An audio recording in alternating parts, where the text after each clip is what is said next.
On va vous parler de la contradiction. Il ne s'agit pas de l'esprit de contradiction, typiquement français, n'est-ce pas? Ah, je vous connais bien. Vous les Français, vous aimez bien prendre le parti inverse de ce qu'on vous dit, juste pour le plaisir d'argumenter. Ah, enfin, ce n'est pas le sujet d'aujourd'hui. Hein. Alors, je vais vous raconter l'histoire du mot contradiction en chinois. Parce que la langue chinoise, elle se construit à partir de visions simples et logiques. Chaque caractère est une représentation concrète du sens qu'on lui a donné. Et quand on associe deux caractères, eh bien ça crée une autre vision, un autre mot. Déjà, est-ce que vous savez comment on dit contradiction en chinois? Le mot contradiction en chinois se dit mao dun. Alors, si on décompose, mao, ça veut dire lance et dun, ça veut dire bouclier.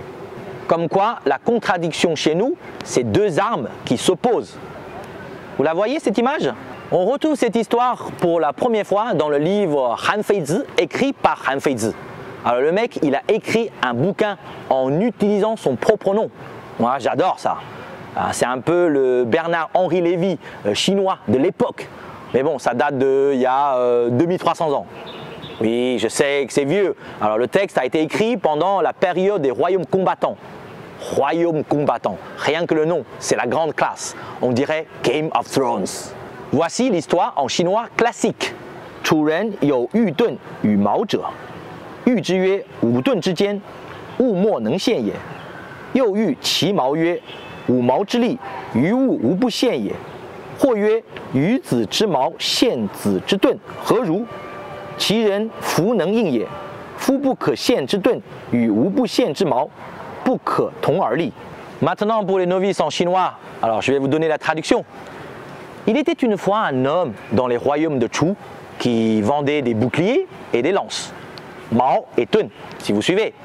Pour faire sa vente, un peu comme au marché le dimanche matin, alors il vantait les qualités de ses boucliers en disant « Mes boucliers sont si fermes que nulle lance ne peut les percer ». Il louait également les qualités de ses lances. « Mes lances sont si tranchantes que nul bouclier ne peut leur résister ». Un jour, quelqu'un lui demanda « Si vous utilisez vos lances pour percer vos boucliers, qu'est-ce qui va se passer ?» L'homme ne savait pas quoi répondre. Alors la foule se moqua de lui et se dispersa.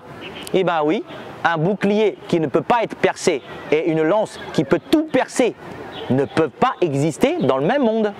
Le vendeur était pris en flagrant délit de mensonge et le mot contradiction en chinois était inventé. Avouez, c'est beaucoup plus facile d'apprendre des mots chinois avec des petites histoires comme ça que d'apprendre l'orthographe des mots français. Vous avez une vision artistique de l'orthographe. E-A-U, ça se prononce O. Allez chercher pourquoi. Pour compléter, savez-vous qu'il existe deux Mao Dun très célèbres? Le premier Mao Dun, c'est un écrivain très célèbre du XXe siècle.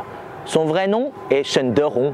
Bon, ses parents l'ont quand même pas appelé contradiction, même si je sais qu'il y a beaucoup de parents qui ont donné des prénoms très bizarres à leurs enfants, que ce soit en Chine ou en France. Hein. En fait, il a choisi ce nom de plume pour évoquer les tensions idéologiques dans les Chines des années 1920. Plus tard, le Mao a été changé en Mao. Ça se prononce pareil, mais ça s'écrit pas pareil. Mais l'esprit critique est toujours là.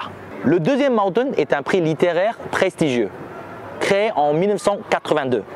Moi, j'ai le même âge que ce prix, mais beaucoup moins prestigieux. Ce prix Mao Dun, c'est un peu comme votre Goncourt, mais il a lieu que tous les 4 ans. Il a récompensé des auteurs très célèbres, par exemple Mo Yan pour son roman Grenouille.